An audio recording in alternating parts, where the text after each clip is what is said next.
गुरुर्ब्रह्मा गुरुर्विष्णू गुरुर्देव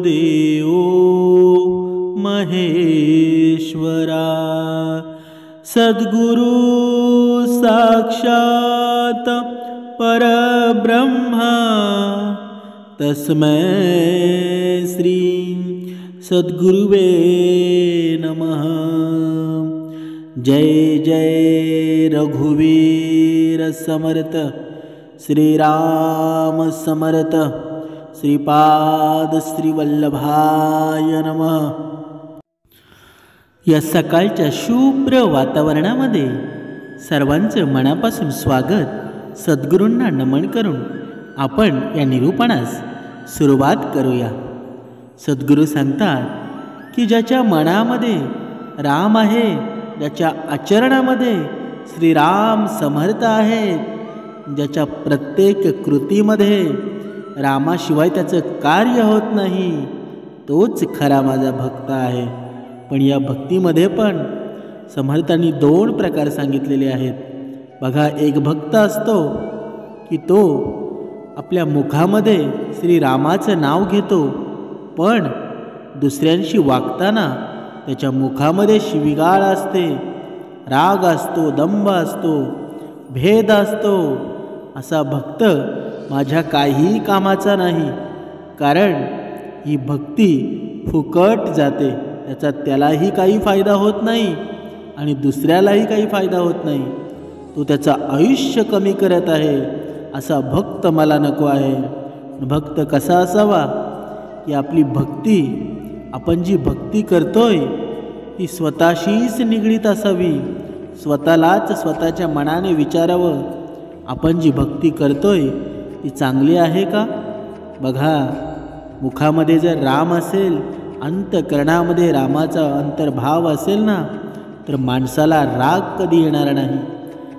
ज्या माणसाला, ज्या भक्ताला राग येतो ना, त्या रागामध्ये श्रीराम कधीच वसत नाही। बघा, तुम्ही पूर्ण रामायण पाहिलंसुद्धा असेल, ऐकलंसुद्धा असेल, तुम्ही श्रीरामांचा चेहरा कधी रागीटपणे पाहिला आहे का? कधीच नाही, कारण श्रीरामांनाच ते आवडत नाही, समर्थांनाच ते आवडत नाही, तर त्याच्या भक्तांनासुद्धा हे ते आचरणामध्ये राहायला हवं। आणि ज्या मानवाच्या देहामध्ये, अंतःकरणामध्ये राग आहे ना, त्याला परमेश्वर कधीच जवळ घेत नाही, कारण दया क्षमा शांती देते देवाची वस्ती असं म्हटलंच आहे। म्हणजेच काय? म्हणजेच आपण जी भक्ती करतो, जे आपण उपासना करतो, जे आचरण करतो, जे श्रवण करतो, त्याचा फायदा काय? तर जे आपल्या या कलियुगामध्ये जगत असताना आपण जर आपल्या माणसांशी कटुता निर्माण होत असेल, तर त्या भक्तीचा काही फायदा नाही। माणसा, तू असं वागावं की समोरच्यांनी सुद्धा बोलावं। बघा, हा आचरणामध्ये आहे, काय वाणी आहे या माणसाची। पण आपलं तसं होतं का? अजिबात होत नाही। बघा, ज्या माणसाच्या अंतःकरणामध्ये रागीट स्वभाव असतो ना, राग असतो ना, तो परमेश्वरापर्यंत कधी पोचत तर नाहीच, पण सद्गुरू त्याची अवस्था सांगतात। बघा, उद्विग्न मनस्थिती असलेल्या व्यक्तीच्या मनात प्रचंड संताप असतो। हा राग दोन प्रकारे उफाळू शकतो। म्हणजेच काय?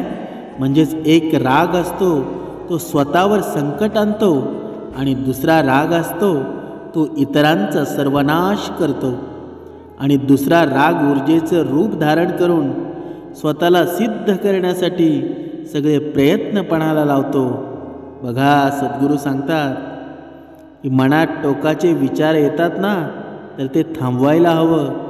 लवकरात लवकर परिस्थिती बदलणार आहे, पण ती परिस्थिती बदलणं मानवा तुझ्या हातामध्ये आहे। आणि हे आत्ताच तू मनामध्ये, तुझ्या ध्यानामध्ये हे स्वीकार, जी भक्ती आपण करत आहोत ती भक्ती सद्गुरूंची भक्ती आहे, समर्थ श्रीरामांची भक्ती आहे। या भक्तीमध्ये फक्त शांतता हवी असते, कुणाला आपला त्रास होऊ नये असं वागावं माझ्या भक्ताने। असं समर्थ श्रीराम समर्थ सांगतात. बघा, जेव्हा व्यक्ती अपयशाने खचते ना, तेव्हा ती आतून पूर्णपणे कोळमडून जाते. म्हणजेच काय? म्हणजेच बघा, स्वतःला सावरणं नाहीतर कोळमडून देणं ही सर्वस्वी आपल्या हाती आहे. कोणीही बाहेरील व्यक्ती आपल्याला तोडू शकत नाही. यासाठी आपले विचार, मन, प्रयत्न यांचा पाया भक्कम असायला हवा. पण हा भक्कम कधी राहील? की आपण उपासनेमध्ये असू. तर आपली उपासना रोजच ब्रह्ममुहूर्तावर होत असेल तर बघा, ब्रह्ममुहूर्ताच्या उपासनेचा पण समर्थांनी एक फायदा सांगितलेला आहे. ब्रह्ममुहूर्तावर जेव्हा उपासना होते ना, तेव्हा मनाची एकाग्रता होते. आणि मनाची एकाग्रता झाल्यानंतर ना, आपल्या रागावर कंट्रोल निर्माण होतो. आणि हा कंट्रोल निर्माण करायचा असेल ना, तर आपली उपासना ब्रह्ममुहूर्तावर व्हायला हवी. बघा, ज्यांना ज्यांना शक्य आहे त्यांनी नक्कीच सकाळी लवकर उठून उपासना केली तर त्याचा नक्कीच तुम्हाला फायदा होईल. ज्यांना वेळ नाही त्यांची वेगळी गोष्ट आहे. कारण या धकाधकीच्या जीवनामध्ये काही भक्त असतात, त्यांना वेळ नसतो, तर त्यांचा नाविलाज असतो. ठीक आहे, ज्याच्या त्याच्या पद्धतीनं उपासना करणं ही काळाची गरज आहे. तुम्ही तर तुमच्या रागावर कंट्रोल केला ना, तर येणाऱ्या काळामध्ये तुमच्या सर्व गोष्टी चांगल्याच घडणार आहेत. आणि याची तुम्हाला प्रचितीसुद्धा भविष्यात येऊन जाईल, हे लक्षात ठेवा. म्हणून परिस्थिती कशीही असू द्या, तुम्ही खंबीर व्हा. वेळ सारखी नसते. वेळ प्रत्येक क्षणाला बदलत असते. आज तुमच्या जीवनामध्ये दुःख आहेत ना, तर काही क्षणामध्ये सुख येऊन जाईल, तुम्हाला समजणार सुद्धा नाही. म्हणून कोणत्याही परिस्थितीचा टेन्शन घ्यायचं नाही, जास्त विचार करायचं नाही. कठीणात कठीण प्रसंगातून बाहेर काढण्याची ताकद बदलत्या वेळेत येणारच आहे. तोवर आपल्याला संयम ठेवला खूप गरजेचं आहे. म्हणजेच काय? आपल्या मनावर आपल्या कंट्रोल असणं गरजेचं आहे. आपल्या मनाचा संयम. येणाऱ्या काळामध्ये आपण भगवंताच्या जवळ जाणार आहोत. पण भगवंताच्या जवळ जायचं असेल ना, तर आपलं मन ताब्यात पाहिजे. जोपर्यंत आपलं मन ताब्यामध्ये येत नाही ना, तोपर्यंत हे शक्य नाही. रागाच्या भरात कितीही टोकाचे विचार आले तरी ते विचार कागदावर उतरून काढा. सद्गुरू काय म्हणतात?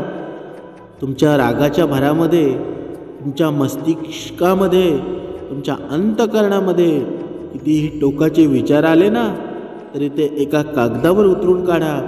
आज ना उद्या परिस्थिती बदलणार नक्कीच आहे, असे ते कागदावर लिहा.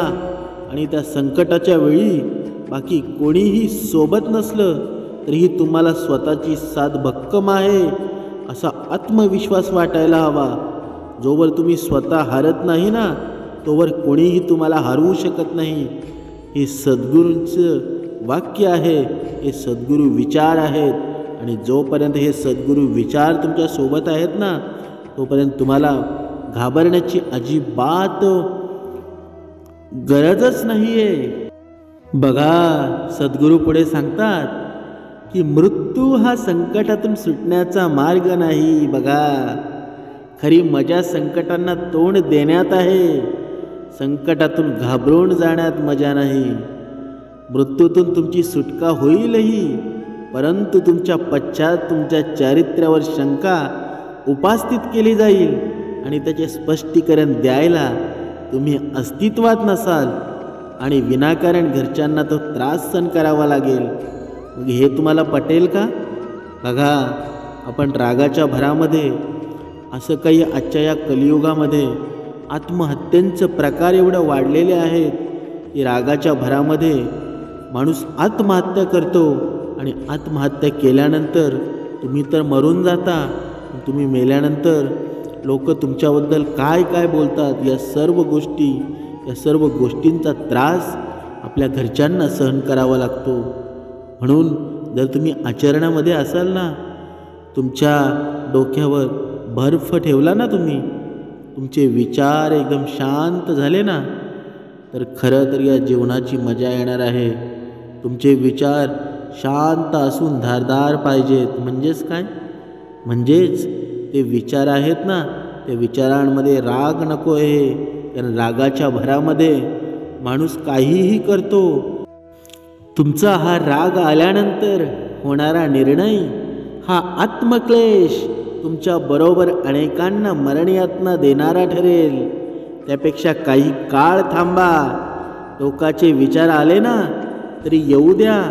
विचार येतील आणि जातीलही. तुम्हाला वैचारिक वादळात अढळपणे उभे राहायचं आहे ना, हे लक्षात ठेवा. तुमची अपयश गाथा उद्याची यशोगाथा होणार आहे. तुम्ही दिलेला लढा तुमच्या दुसऱ्या कोणासाठी भविष्यात प्रेरणादायी ठरणार आहे. म्हणजेच बघा, सद्गुरू या मानवाला उपदेश देताना काय सांगतात की आपलं वागणं कसं असावं. आपण मेलो तरी आपल्या जीवनाची यशोगाथा कोणीतरी वाचावी आणि आपल्या जीवनाचं सार्थक व्हावं आणि आपल्यासारखं वागण्याचा प्रयत्न करावा. म्हणजेच आपण आत्महत्या करायची का जगायचं हे प्रत्येकाने ठरवावं. कारण जेव्हा आपण आचरणामध्ये असतो, सत्संगामध्ये असतो, श्रवणामध्ये असतो, तेव्हा तो व्यक्ती, तेव्हा तो भक्त कधीच आत्महत्या करत नाही. कारण सद्गुरूसारखे चरण आणि सद्गुरूंचे विचार त्याच्या मनामध्ये असतात.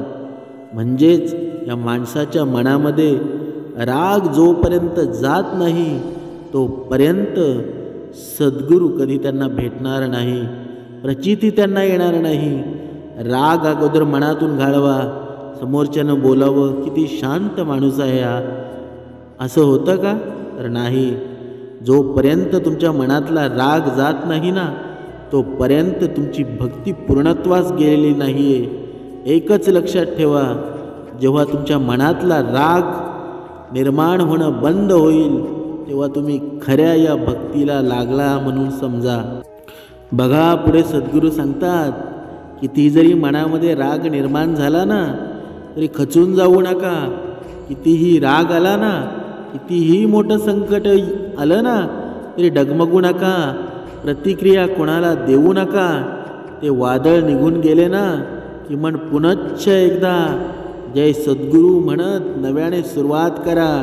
एका अपयशाने आयुष्य कधीच संपत नाही. दुसरी संधी आपली वाट पाहत असते. ती संधी ओळखा आणि आत्मविश्वासाने कामाला लागा. तरच या जगामध्ये तुम्ही भवसागर पार पाडू शकता, पार करू शकता. आणि सद्गुरू सांगतात, असेच कणखरपणे असलेले भक्त मला आवडतात. नुसतंच छोट्याच्या संकटाला घाबरून पळून जाणारे भक्त माझा नसतो. संकटांना तोंड देणे हा मानवाचा धर्मच आहे. जोपर्यंत जेवढी संकट मोठी असतात ना तेवढा विजय होण्याचा, सुखमय जीवन करण्याचा आनंदसुद्धा तेवढा मोठा असतो. म्हणून कितीही मोठं तुमच्या जीवनामध्ये, आत्तासुद्धा काहीकांच्या जीवनामध्ये खूप मोठी मोठी संकटं आहेत, खूप मोठे मोठे दुःख त्यांना पार पाडायचे आहेत. पण घाबरू नको मानवा. कारण सद्गुरू ज्याच्या सोबत असतात ना, परमेश्वर ज्याच्या सोबत असतात ना, पुढे कितीही मोठे संकटांचे डोंगर असले तरी ते छोटे छोटे दिसू लागतात. कारण का? कारण सद्गुरू हे डोंगर छोटे करण्याचं काम करत असतात. आणि ते आपल्याला समजत नाही. तरीही सुद्धा मानव म्हणतो की मी एवढी सेवा करून सुद्धा देव मला पावत नाही, देव माझं दुःख कमी करत नाही. अरे वेड्या मानवा, तुला कधी कळेल तुझ्या जन्माचे खूप दुःख होते, ते काही काळाचे त्यांनी तुला माफ केलेले आहेत. तरीसुद्धा तू म्हणतोस की दुःख काही कमी होत नाही. तू आतापर्यंत तू जिवंत आहेस, तू फक्त सद्गुरूंच्या चरणामुळे जिवंत आहेस. तुझी आत्तापर्यंत झालेली परिस्थिती ती कशी असती हे तुला दुसरं काही सांगण्याचं गरज नाही. स्वतः समज, मनामध्ये एक भगवंताची जागा निर्माण कर. जेव्हा भगवंताची तू जागा निर्माण करशील ना तेव्हा तुझ्या मनामध्ये भगवंत साठवून राहील, तुझ्या मनामध्ये भगवंत जागा राहील.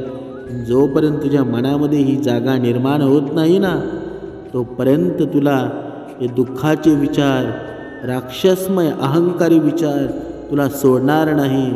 आणि हे जर तुला पहिलं तीराला जायचं पोचायचं असेल ना, अगोदर तुझा राग बंद होणं गरजेचं आहे. जोपर्यंत राग तुझ्या मनामध्ये अहंकार निर्माण होत झालेला आहे ना, तो काढून टाकत नाही तोपर्यंत तुझ्या सुखाचे आणि तुझ्या परिवारामध्ये सुखकारी दिवस काही येणार नाही. सद्गुरू तुझ्या 100% पाठीशी तर आहेतच, पण सद्गुरूंना जे आवडतं ते तू करायला हवं. देवाला जे आवडतं ते तुला करायचं आहे. तसं तू वागतो का? तसं तू करतो का? तू स्वतः विचार कर आणि मग तू तसं वागायला सुरुवात कर. देवाला दोष देऊ नको. कारण देव तू जेव्हा भक्ती करत नव्हता तरीसुद्धा तुझ्यासोबत होता. तू भक्ती करतोय तरीसुद्धा तुझ्यासोबत आहे. फक्त तू भक्ती करत नव्हता आणि आता तू भक्ती करतोय, यामध्ये फक्त फरक एवढाच आहे की ज्या वेळेस तू भक्ती करत नव्हता तेव्हा फक्त तुला आशीर्वाद असायचा देवांचा, पण आता तू भक्ती करतोय ना, तर आता तुला परमेश्वराची साथ आहे. तुझ्या सदैव 24 तास तुझ्या सदैव परमेश्वर तुझ्या सोबत असतो. तुझ्या प्रत्येक कृतीवर सद्गुरू लक्ष देऊन असतात की माझा भक्त काय करतोय. पण भक्ताने बघा, परमेश्वर आपली वेळोवेळी परीक्षा पाहत असतो. वेळोवेळी परीक्षा आपण पास होतो की नाही हे पाहत असतो. पण बघा, माणसाचं एक वैशिष्ट्य आहे की माणसाचे पेपर असतात, माणसाचे 6 पेपर असतात, 6-7 पेपर असतात, पण एका विषयामध्ये माणूस खूप ढ असतो. बघा, माणूस खूप ढ असतो. तो पेपर शेवटी असतो आणि 5 पेपर होतात. 5 पेपरचा अभ्यास माणूस अतिशय चांगला अभ्यास करतो, पण शेवटचा पेपर कठीण आहे म्हणून तो पेपरच देत नाही, पेपरला शाळेमध्ये जातच नाही. म्हणजेच त्याचं निवारण होईल का? तर नाही. सद्गुरू सांगतात की तुमचा शेवटचा पेपर जरी कठीण असला ना, तरी मदत करणारा तो आहे, वरचा बसलेला आहे, परमेश्वर बसलेला आहे. चिंता नसावी. पेपर म्हणजे कोणता? पेपर म्हणजे शेवटचा पेपर म्हणजे अहंकार. अहंकार रूपी राक्षस, राग, द्वेष हा सर्वात मोठा तुमचा शत्रू आहे. आणि या शत्रूला जोपर्यंत बाहेर काढत नाही तोपर्यंत हा आयुष्याचा पेपर तुम्हाला सोपा जाणार नाही. आणि जेव्हा हा पेपर सोपा जाईल ना, तेव्हा या युगामध्ये, या कलियुगामध्ये तुमच्यासारखा सुखमय, तुमच्यासारखा आनंदभरा माणूस कुठे सापडणार नाही. तुम्हाला सर्वात या जगाचा आनंद एवढा होईल की तुम्हाला तुमच्या अंतःकरणामध्ये एक शक्ती जागृत होईल. आणि या शक्ती जेव्हा जागृत होईल ना, तेव्हा खरा या जीवनाचा आनंद तुम्हाला मिळणार आहे. बघा, सद्गुरू पुढे सांगतात की हा जर आपल्या मनातला अहंकार, द्वेष, राग जर तुम्हाला घालवायचा असेल ना, हा हद्दपार जर करायचा असेल ना, तर बघा, अगोदर माणसाने प्रेमाला जवळ करायला हवं. माणसाचं मन प्रेममय व्हायला हवं. जेव्हा प्रेम हा एक असा अनुभव आहे ना, जो मनुष्याला कधी पराजित होऊ देत नाही. आणि घृणा हा असा अनुभव आहे ना, जो माणसाला कधीच जिंकू देत नाही. म्हणजेच राग जवळ करायचा की प्रेम जवळ करायचं हे आता तुम्ही ठरवायचं. सद्गुरू फक्त तुम्हाला मार्ग दाखवतात, वाट दाखवतात. त्या वाटेमध्ये कसं चालायचं, वाकडं तिकडं चालायचं की सरळ चालायचं की नाचत जायचं हे तुम्ही ठरवायचं. आणि जोपर्यंत तुमच्या मनामध्ये राग आहे ना, तोपर्यंत तुमची ही आयुष्याची गाडी तिथेच थांबून राहणार आहे, कदापि पुढे जाणार नाही. म्हणून प्रेमामध्ये प्रेम निर्माण करा आणि त्या प्रेमामध्ये प्रेमाचा अनुभव घ्या. आणि हे प्रेम तुम्हाला कधीही आयुष्यामध्ये पराजित करणार नाही. म्हणजेच काय? प्रेम म्हणजेच काय? प्रेम म्हणजेच सात्विक विचार. या सात्विक विचाराने दुसऱ्यालाही आनंद व्हावा, दुसऱ्यानेही आनंद घ्यावा आणि त्या आनंदाने स्वतःनेही आनंद घ्यावा असे विचार आपले होतील ना, तेव्हा खरा या स्वर्गाचं दार उघडणार आहे. बघा पुढे सद्गुरू सांगतात की आयुष्य म्हणजे भविष्यकाळ आणि भूतकाळ नव्हे, तर आयुष्य म्हणजे वर्तमान काळ आहे. म्हणून केवळ वर्तमानाचा विचार करा. भूतकाळामध्ये काय घडलेलं आहे आणि भविष्यकाळामध्ये काय होणार आहे या गोष्टीचा विचार करू नका. या वर्तमान काळामध्ये आपल्याला चांगले कर्म करायचे आहेत, चांगलं राहायचं आहे आणि कोणाला त्रास होऊ नये असं वागायचं आहे. आपल्या वागण्यानं लोकांनी असं म्हणावं की किती छान याचं आचरण आहे आणि त्यांनीसुद्धा आपल्या या वागण्याचं आचरण करावं, असं आपलं वागणं असावं. म्हणजेच काय, हीच भक्ती देवाला आवडते, हीच भक्ती परमेश्वराला आवडते. नाहीतर हल्लीच्या काळामध्ये भक्ती करणारे तर खूप भक्त आहेत, असंख्य परमार्थ आहेत आणि असंख्य सर्व गोष्टी आहेत, पण त्या गोष्टींमध्ये आनंद आहे का? बघा, नाहीतर एकाने भक्ती ही करावी, दुसऱ्याने भक्ती वेगळीच करावी, त्यांच्यामध्ये भांडणं निर्माण व्हावी, अशी आपली भक्ती आहे का? अजिबात नाही. आपली भक्ती अतिशय सुसंस्कृत आहे. भले आपला भक्त शिक्षित नसेल, शिक्षण कमी शिकलेला असेल, पण त्याचे ज्ञान, त्याचे विचार हे उच्च असतील. बघा, आणि हे उच्च विचार, अंतःकरणामध्ये असलेले विचार हेच देवाला आवडतात. नुसतेच उच्च विचार असून फायदा नाही, ते मनाने अंतःकरणामध्ये ते विचार रुजलेले असावेत. कारण जेव्हा झाड कधीही डायरेक्ट मोठं होत नाही, अगोदर रोपटं होतं, अगोदर बी लावायला लागतं. म्हणजेच हल्लीच्या काळामध्ये बघा अशी बियाणं निघालेली आहेत की अतिशय कमी वेळेमध्ये ती बियाणं लवकर उगवतात आणि लवकर मरूनसुद्धा जातात. म्हणजेच काय, आपल्याला असं व्हायचं आहे का? अजिबात नाही. आपल्याला आपलं रोपटं आहे ना, ते थोडं थोडं पाणी घालत घालत त्याला मोठं करायचं आहे आणि मग त्याला फळं येतील. आपल्याला छोटं असताना फळं येऊन जमणार नाही. म्हणजेच आपली भक्ती ही 1 आणि 2 दिवसाची आहे का? 1 आणि 2 दिवसामध्ये भक्ती केली आणि मग आपल्याला मोठा चमत्कार झाला असं काही आहे का? अजिबात नाही. असं जर कोणाला वाटत असेल तर त्यांनी ही भक्ती करू नये, कारण ही भक्ती खूप मोठी भक्ती आहे. बघा, मानवाच्या जीवनामध्ये या भक्तीबद्दल एक प्रश्न निर्माण झालेला असतो. नक्की भक्ती म्हणजे तरी काय? जास्त शिक्षण झालेल्या माणसाला भक्ती जास्त चांगली करता येते का? आणि कमी शिकलेल्या माणसाला भक्ती चांगली करता येत नाही का? प्रत्येक माणसाच्या मनामध्ये हा मोठा प्रश्न निर्माण झालेला असतो की माझं शिक्षण झालेलं नाही तर मी कशी भक्ती करू? पण भाविकांनो, सज्जनांनो, असं अजिबात काहीच नसतं. कारण या भारताचा, या लोकसंख्येचा एक आकडा सांगतो की जास्त शिक्षित असलेला माणूसच आत्महत्या करतो. म्हणजेच काय? म्हणजेच जास्त शिकला म्हणजेच तो भक्तिमय झाला का? अजिबात नाही. असं जर असतं ना, तर शिक्षित माणूस आत्महत्या कधीच केली नसती, कधीच या गोष्टी घडल्या नसत्या. पण असं का घडतं? तर शिक्षणाचा आणि भक्तीचा काहीही तीळ मात्र संबंध नाही. देव परमेश्वर भक्ताला त्याच्या अंतःकरणातून पाहतो. तेव्हा अंतःकरणामध्ये भक्ती होते ना, तेव्हा तो माणूस किती शिक्षित आहे, किती शिकलेला आहे याचा विचार देव मात्र कधीच करत नाही.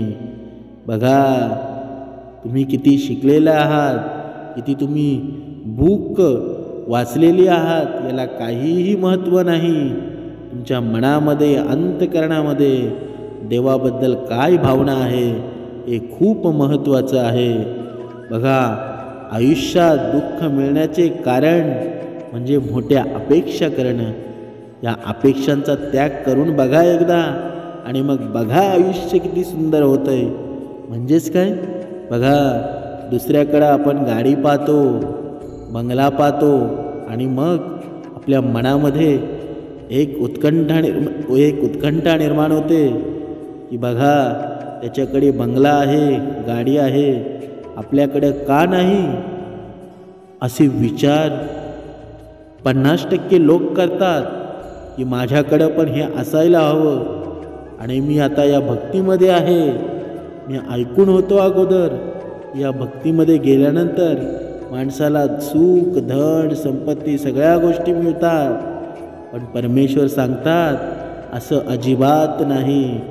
तुझं मन जोपर्यंत स्थिर होत नाही ना, जोपर्यंत तुझं मन स्थिर नाही तोपर्यंत तुझं कोणत्याही कामावर लक्ष लागणार नाही, तुझ्या हातून चांगलं काम होणार नाही. तुझ्या मनाला अगोदर स्थिर कर. आणि तुझं मन केव्हा स्थिर होईल? जेव्हा तू ब्रह्ममुहूर्तावर उपासना करशील, ब्रह्ममुहूर्तावर माळ जपशील आणि सकाळी सकाळी तुझ्या वैखरीतून निघणारे शब्द कोणी ऐकावं आणि त्याने प्रेमात पडावं असे तुझे शब्द असतील ना, आणि तुझ्या मनामधला राग निर्माण झालेला असतो ना, तो निघून जाईल ना, तेव्हा खऱ्या प्रेमाचा अर्थ आणि खऱ्या जीवनाचा अर्थ तुला कळणार आहे. आणि तेव्हा खरे तुझे दिवस चालू होणार आहेत. तो आनंद उपभोगण्यासाठी आणि तो आनंद मिळवण्यासाठी तुझ्या मनातला राग आधी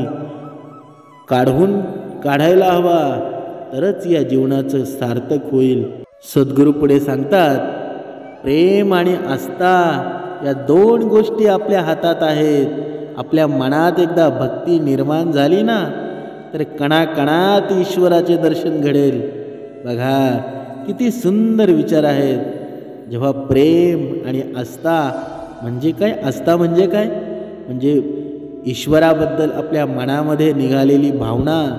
जेव्हा मनामध्ये आपण ईश्वराचा विचार करत जाऊ ना, तेव्हा खरं तर या आयुष्याचा आनंद निर्माण होणार आहे.